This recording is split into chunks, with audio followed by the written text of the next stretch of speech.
اعوذ باللہ من الشیطان الرجیم بسم اللہ الرحمن الرحیم حکیم قیوم خان کرشمه طب یوټیوب چینل په شیشه باندې تاسو ته مخاطب دی او نن چې ما د خپلو وروڼو لپاره لکه یو څو نسخې خو ما بیان کړي چې هغه زما د خویندو لپاره وي خو اوس چې یو نسخه زه بیانوم نو هغه زه د خپلو وروڼو لپاره بیانوم چې زیات تر زموږ چې څونه حکومت دي اکثر د هغوی دواخانې ته یا مطب ته چې کوم مریضان تشریف راوړي نو هغه اکثر دا خبره کوي چې زمونږ مردانه کمزوري ده. اوس هغه مریضان خو په دې خبره نه پوهیږي چې مردانه کمزوري اسباب څه دي او د هغوی اصولي علاج څه دی. په هغې باندې خو به انشاءالله زما تفصیلي ویډیو جوړیږي چې د مردانه امراض به مونږ اصولي علاج څنګه کوو.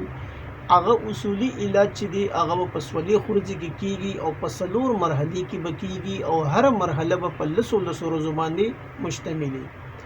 یعنی 10 ورځې به هغه یو قسم دوايي خوري، بیا به 10 ورځې بل شاني، بیا 10 ورځې بل شاني او اخرنۍ 10 ورځې به بل شاني. دې سره به د هغه مکمل علاج کیږي او د هغې نه پس په بیا هغه ته د داسې دوايانو ضرورت نه چې هغه وي چې د هغې سره زما ټایمینګ سیوا شي یا زما دا مسلې دې حل شي. انشاءالله بیا به دته د دغه قسمه دوايانو ضرورت نه وي. نو هغه خو به زه هغه ویډیو تاسو ته بیا بیانوم. خو چې اوس کوم ټاپک انتخاب شوی دی نو د هغې انتخاب داسې دی چې د شربت په باره کې دی او دا شربت د قوت با لپاره جوړیږي. هسې خو د قوت با د شربتو کې ډېر قیمتي څیزونه استعمالیږي. خو زه چې نن د قوت با د شربت دپاره کومه نسخه خپل وروڼو ته ږدم نو هغه څه داسې ده چې په هغې کې خو قیمتي څیز هډو شته دی هم نه. او که زه درته ووایم نو دا څیزونه زموږ په برچخانه کې هر ټایم موجود وي. هر ټایم دا څیزونه زموږ په باورچخانه کې موجود وي. اوس دا نسخه به څه کار کوي، د دې به نوم څه وي. نو نوم خو تاسو ته ما ووایي چې د دې نوم به شربتي قوت با، دا به شربت جوړیږي. اوس په دې شربت کې به څه استعمالیږي هغه به هم زه تاسو ته ښیم. آیا دا څیزونه چې تاسو راوړه دا به په کومه طریقه جوړیږي هغه به هم تاسو په دې ویډیو کې ګورئ او د دې نه علاوه د دې استعمال به څنګه وي هغه به هم تاسو په دې ویډیو کې انشاءالله وینئ. او بیا به د دې په اخره کې د دې فواید څنګه وي، څه فواید به دا تاسو ته درکړي هغه به تاسو هم په دې ویډیو کې کتی شئ. اوس زه راځم نسخې طرف ته. نو نسخه څه په دې ډول ده، تاسو به اخلئ تخم بینډي یعنی د بینډو تخم. ډېر زیات یې نن سبا د بینډو تخم موسم دی او په پټو کې هم کرلی کېږي چې کله دا بینډی کېږي شي دا بیا خلک راوشو کې وچه کې او دې کې دننه دانې هغه بیا ځان سره محفوظ کړي. نو هغه تخم به پکار وي، تخم بینډي یعنی د بینډو تخم به پکار وي 500 ګرام. ٹھیک شو. د دې نه علاوه به زموږ سره بیا عرق ګلاب لګي. عرق ګلاب به زموږ پکارېږي 120 ml. دا کو تاسو د قرشیه لی کو د همدرد اخلی کو د مرحبا اخلی کو د هر شا اخلی او که نه خپله میستی هم ټیک ده. نو دا به اخلی تاسو عرق ګلاب 120 ml. د دې نه پس په تاسو اخلی زعفران. زعفران یو مشهور څیز دی او تقریبا د دې د نوم نه هر څوک خبر دی. هر څوک کو واړه دي، کو غټ دي، کو خویندې دي، کو میندې دي، کو وروڼه دي، کو باباګان دي، کو ابېګانې دي، ټول زعفران پیژني چې زعفران څه شی دی. دا به اخلو مونږ 3 ګرام. اجزا یو پیره بیا ویم، تخم بینډي 500 ګرام، عرق ګلاب 120 ml، زعفران 3 ګرام. دا 3 اجزا به مونږ واخلو. اوس په مونږ څه کوو، د دې نه پس په کوم چې د بینډو دا تخم دی دا به مونږ راوالو او د دې دپاره به 1.5 کیلو اوبه. څومره اوبه به مونږ راواخلو؟ 1.5 کیلو اوبه به دې دپاره مونږ راواخلو.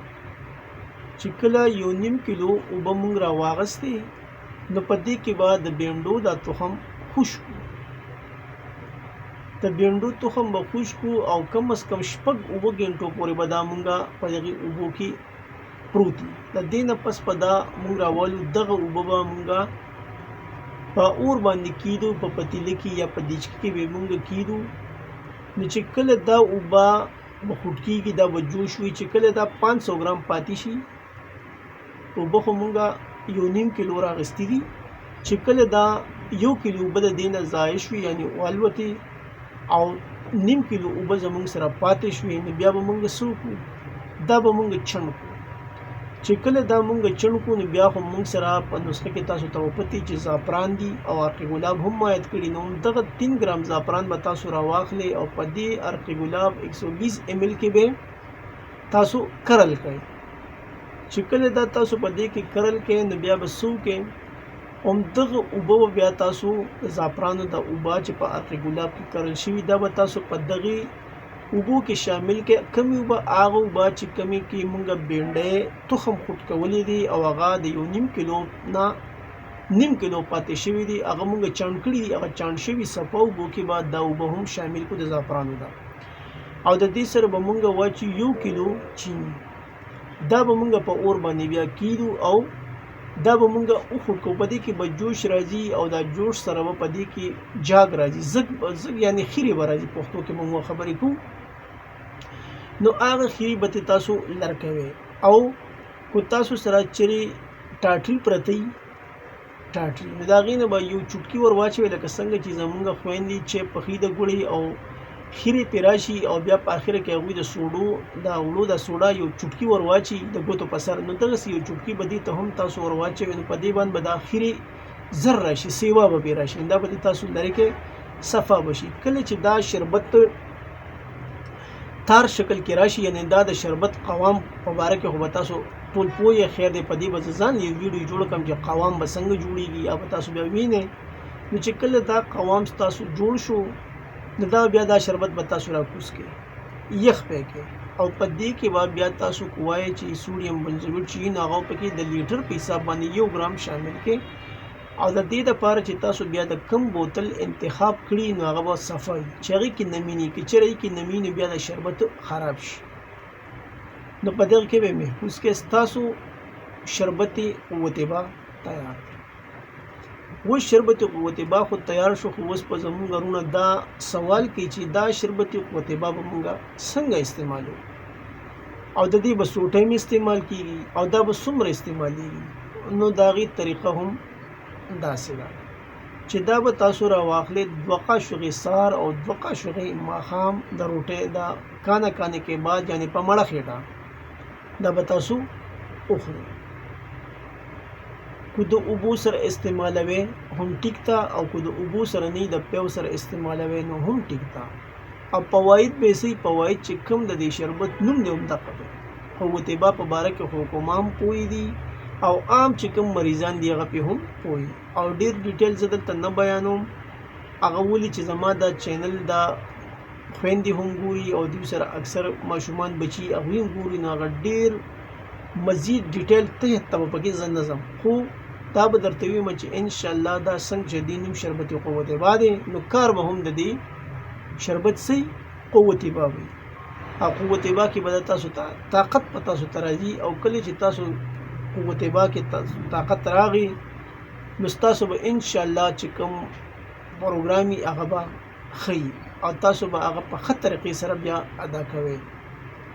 باقي تاسو ښه سمجدار یې، پوه یې، نو وضاحت ته نشم تللی، ولې چې ژبه هم پښتو ده او مونږ الحمدلله ټول پښتانه یو، او چینل هم د پښتنو دی، پښتون رڼو به ګوري. نو مونږ وایو چې اسې نه په دې چینل باندې زموږ د خولې نه څه داسې الفاظ وځي چې هغه زما وروڼه یا زما کشراني یا مشراني هغه په هغوی باندې بده ولګي، او هغوی د دې چینل په باره کې څه داسې کومنټ یا د خولې کومنټ خیر څه مثلا چې څه کومنټ تاسو کولی شئ، په هغې مونږ نه خفه کېږو، د کومنټ سره زموږ اصلاح کېږي.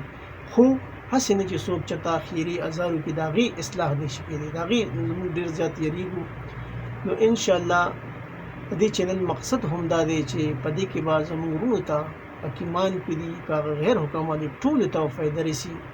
او په آخره کې زه به بیا یو ځل ستاسو ټولو وروڼو نه دا مطالبه کوم، دا خواست به کوم، دا درخواست به کوم چې دا چینل تاسو ضرور سبسکرایب کړئ، او څومره چې پښتانه وروڼه دي دا چینل د دې لینک هغو وروڼو ته ضرور ورسوئ.